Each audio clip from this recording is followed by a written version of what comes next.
We have a patchwork of protections, whether you live in Manitoba, Ontario, Newfoundland, even if you have the same landlord and you're renting a same size of apartment, you might have totally different protections depending on where you live.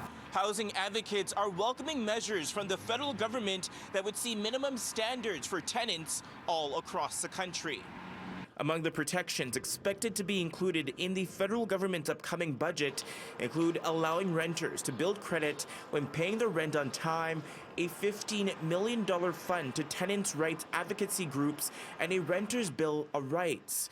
The Renters' Bill of Rights will see landlords be required to reveal past rental pricing, set a national standard for lease agreements, and target rent evictions of tenants when a landlord renovates a unit.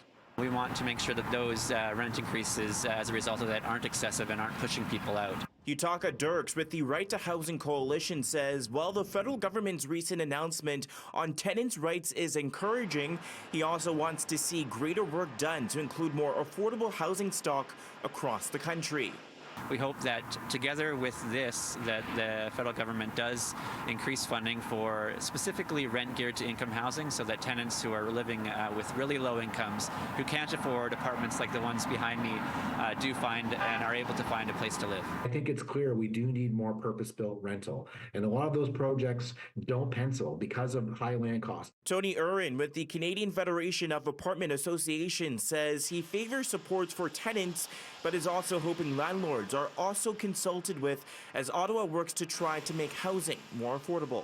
While rents, for example, have gotten unaffordable for many, and there are definitely challenges there, there are also challenges for many who operate. A Renters' Bill of Rights, at the very least, would need to include protections against evictions and against excessive rents. In Winnipeg, Djan, City News.